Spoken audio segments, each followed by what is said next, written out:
cue, frame 4. Peter Ebdon the brick.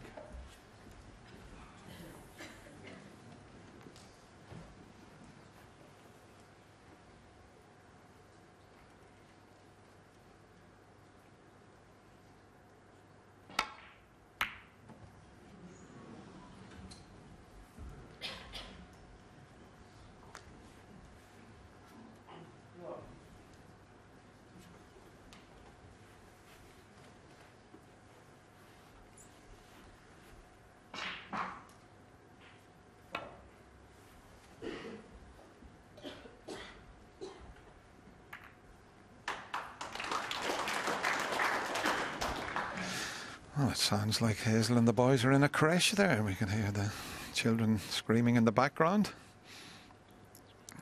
The magnificent winter gardens, that's where they're sitting, next to the crucible.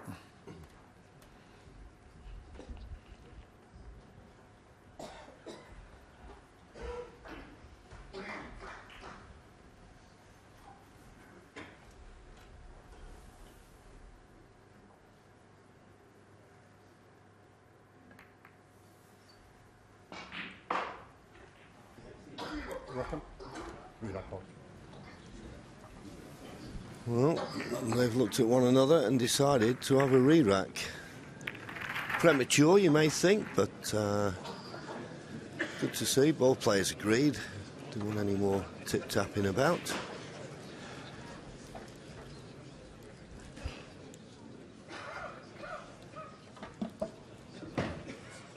So our referee, Arian Williams, in short order, sets them up again. Mid-session interval after this frame. Peter Ebdon the brick. So in the context of it, could be all square, or Ronnie could have a two-frame advantage. So important frame. And Peter's made a mess of the break-off shot. Come on, JV, I'm waiting for you to tell us what you shouldn't do with the break-off. When breaking off, whatever you do, don't hit the blue. Yeah. And not only has he hit the blue, he's left a possible pot on for Ronnie. Okay, there's no easy path around the back of the black because of the red near the cushion. Keep an eye on the cue ball here. He's potted both balls and he's finished on the black. Yeah, in a way, he'd have liked the second red just so he stayed in the jaws. But he's got an angle to cannon into the cluster here. Now, what's he finished up on? He's got one to the left corner, but he's not got a lot of control of the cue ball. No. And I'm wondering if it's advantageous to play one to the far left corner, strangely enough. At least he can cue better on the white. But it's a toughish shot, but he's bound to be on the black if it goes in. Well, that kicked. The red jumped, never even give it a chance, and the black and the white hasn't come back either, so that was very unfortunate. I mean, the reds, watch the red here. Wow, amazing. That threw it completely offline. So frustrating, isn't it?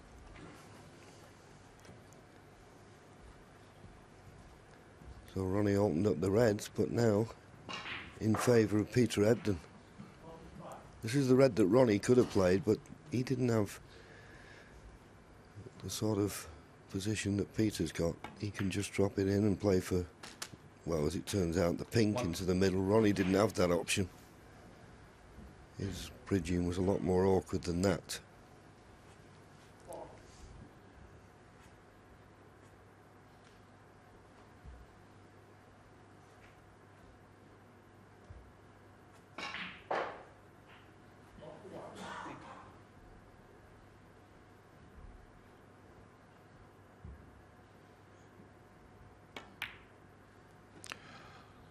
Just noticed Peter's tip there. It's hanging out over the cue by quite a margin.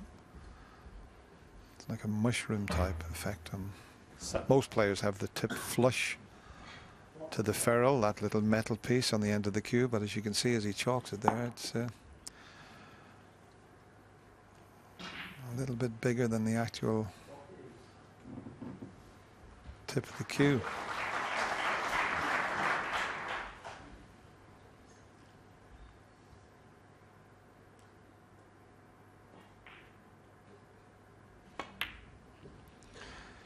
Remember the first player I ever seen play with a tip like that, and you know him very well. He was a great amateur from up Bolton way. Yes, I know who you mean. Doug French, yeah. Dougie French, yeah. I think in the professional game, the first one I ever saw was John Parrott, funnily enough. So maybe when we go back to the studio, John will explain the advantage of having the overlapping tip. Meanwhile, that has gone wrong. Always need that little bit of luck when you're going into the cluster. When they break open and you're on a nice easy red to keep the break going, it all looks simple, but he just got that little bit of extra spin on the cue ball, and he's on nothing easy. Possibility of a red to the far left corner, but boy, would you want to play that? Because if you missed it, it could cost you the frame. And of course the safety end of the table now is behind the black, near the cushion.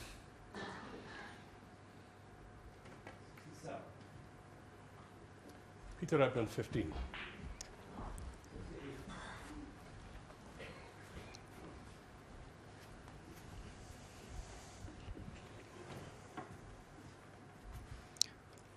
I think Peter might have been trying to block this red, looking at the way he played that, but he, Ronnie.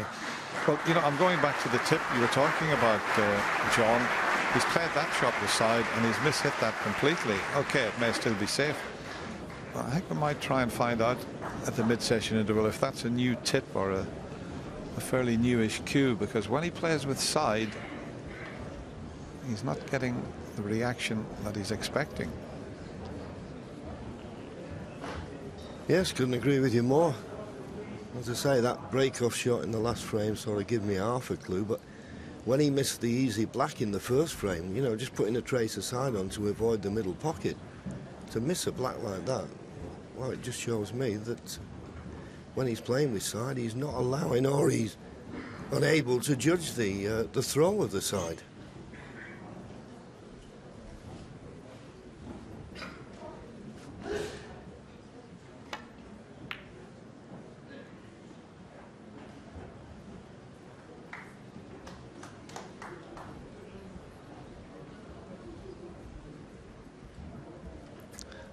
Well, there is a possibility of a red to the right middle here, but it's very risky, and more so because there's a very easy safety shot off these two reds that are together.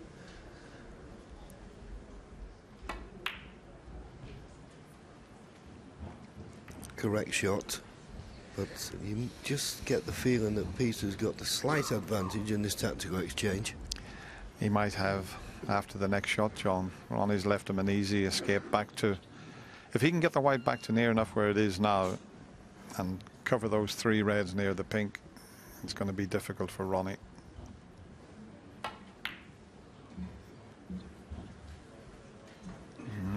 The red you mentioned to the middle pocket, still a possibility, but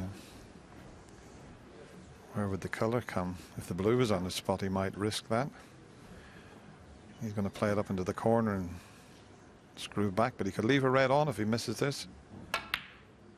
He could leave. Oh, great shot. Terrific shot. And I'll tell you why it was such a great shot as we show you it one more time. He'd left a red on if it didn't go in. There was reds available to the left middle pocket, but that shows you how Ronnie O'Sullivan was thinking there. 8. That's the shot of the match so far. 9. Those two reds that are near the left middle, I have a feeling they're a plant. So that's something, I mean, not for the next shot, but something that you can bear in mind later on. I think he's just having a look at them now. It's just something, 16. if you got in trouble, then that could be something to fall back on.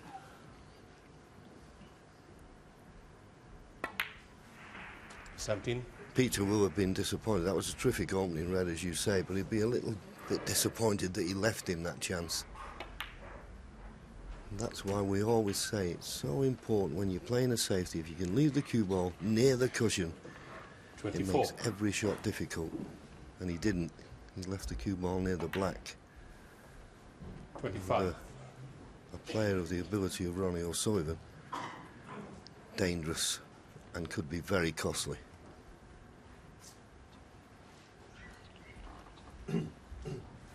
Look where Ronnie is with his average shot time, 14 seconds. Probably because he made that 60 odd break in 4 minutes. Well, there's me saying those two reds were a possible plant, and he decided to cannon into them.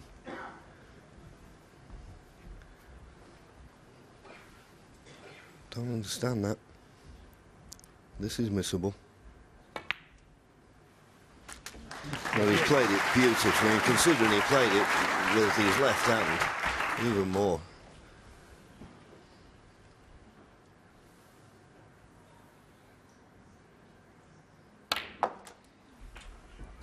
Where's that cue ball going? Oohs and ahs from the Crucible crowd. 35. They thought it was going in the middle pocket.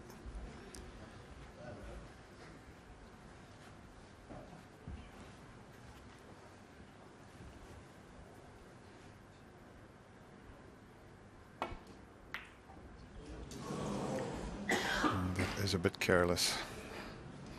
Ronnie O'Sullivan, That's what he 25. thinks of that shot. The only thing in Ronnie's favour here is the red safe near the right side cushion. The one behind the pink looks awkward, and the ones up in the balk area, he's not going to score many points if he takes those, because he'll have to take the lower valued colours.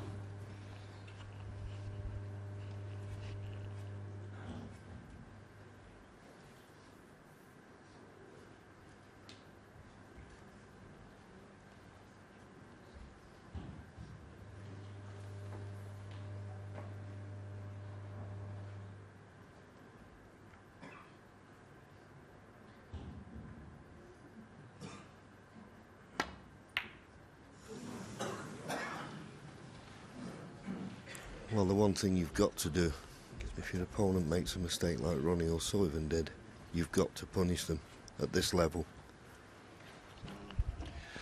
And a chance for Ronnie to cut this red in. He could finish on the black here. Just got to be careful he doesn't go in off to the right corner pocket. He's hit it too thick, and once again played with a little trace aside, John. Yep. It's just pushing, it seems, a little bit more than he expects. Although you'd expect a player of Ronnie's class to have made the allowance for it, make the slight minor adjustment that's needed.